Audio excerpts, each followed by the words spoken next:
वहीं इजरायल और अमेरिका के हमले के बाद ईरान ने ऐसा पलटवार किया कि हालात तीसरे विश्व युद्ध के बन चुके हैं। ऐसा लग रहा है कि अब पूरा मिडिल ईस्ट बर्बादी की ओर कदम बढ़ा चुका है। ईरान ने इजरायल के साथ Saudi Arab, UAE, Qatar, Kuwait, Bahrain, Iraq, Jordan और सीरिया पर एक साथ हमला बोल दिया है। सवाल उठा कि क्या पूरी दुनिया तीसरे विश्व युद्ध की आग में जलने वाली है? क्या हाहाकार मचने वाला है? और क्या वर्ल्ड वॉर 3 शुरू होने वाला? आपकी स्क्रीन पर ये 10 तस्वीरें जिन्हें देखकर विश्व युद्ध की आहट आपको भी सुनाई देगी।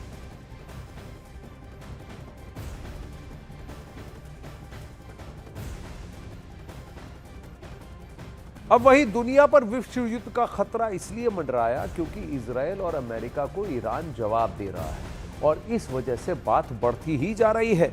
पश्चिम एशिया में ईरान की तरफ से अमेरिकी सैन्य ठिकानों पर लगातार हमले किए जा रहे हैं। ईरान के हमलों में अमेरिका के 3 सैनिकों के मारे जाने की खबर भी सामने आ रही है, जबकि इजरायल में 10 लोगों के मारे जाने का दावा किया जा रहा है। वहीं ईरान के हमले में यूएई में भी 3 विदेशी नागरिकों की मृत्यु हुई है, 58 लोग घायल हुए हैं, जबकि कुवैत के अली अल सलेम एयरबेस पर मलबे गिरने से 3 कुवैती सैनिक घायल हो गए। कतर और बहरीन में भी कुछ लोगों के घायल होने की खबर सामने आ रही है।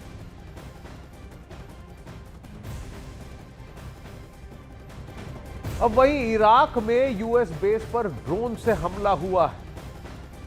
तस्वीरों के बाद आपको यह भी समझाएंगे कि विश्व युद्ध घड़ी के करीब क्यों है। ऐसा इसलिए कहा जा रहा है क्योंकि यह जंग केवल अमेरिका और ईरान की तक ही सीमित नहीं रह गई, बल्कि दुनिया 2 खेमों में बंटती जा रही है। क्योंकि एक तरफ रूस, चीन, उत्तर कोरिया जिन्होंने ईरान पर हमले की निंदा की है, वहीं तुर्की, मिस्र, लेबनान और इराक भी ईरान के साथ खड़े हुए नजर आ रहे हैं। यानी वो देश जो अमेरिका के दुश्मन हैं वो ईरान के दोस्त बन गए हैं।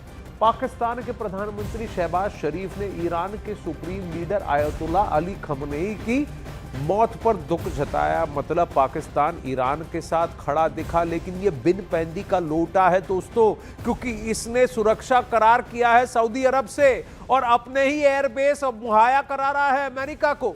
तो पाकिस्तान को छोड़ दीजिए, बिन पैंदी का लोटा है। वहीं जबकि ब्रिटेन ईरानी मिसाइल साइटों पर हमले के लिए ब्रिटिश मिलिट्री बेस का इस्तेमाल करने की अमेरिका की अपील को मान चुका है। ऑस्ट्रेलिया के प्रधानमंत्री ने भी ईरान को परमाणु हथियार हासिल करने से रोकने की अमेरिकी कोशिशों का समर्थन किया है। फ्रांस भी अमेरिका और नेटो देशों के साथ खड़ा है। इसके अलावा सभी G7 देश जैसे कि Italy, America, France, Germany, UK, Canada, Japan जैसे देश भी इस जंग में अमेरिका के साथ खड़े हैं। तो कहीं ना कहीं धीरे धीरे पूरे विश्व में एक 2 फाड़ और दो साइड्स की बात सामने आ रही है। और एक बार फिर आपको बताते हैं कि ईरान की परमाणु साइट पर हमले की खबर आने के बाद खाड़ी देशों में कुछ देर के लिए हड़कंप मच गया। ईरान ने दावा किया है कि इजरायल ने उसके परमाणु प्रतिष्ठान पर हमला किया। इसके बाद अंतर्राष्ट्रीय परमाणु ऊर्जा एजेंसी IAEA ने शुरुआती बयान में रेडिएशन की आशंका जताई, लेकिन बाद में IAEA की तरफ से बयान आया कि बुशहर और तेहरान में परमाणु ऊर्जा संयंत्र को नुकसान पहुंचने का कोई संकेत नहीं मिला है। हालांकि इस बीच वियना में IAEA के बोर्ड ऑफ गवर्नर्स की बैठक शुरू हो चुकी है।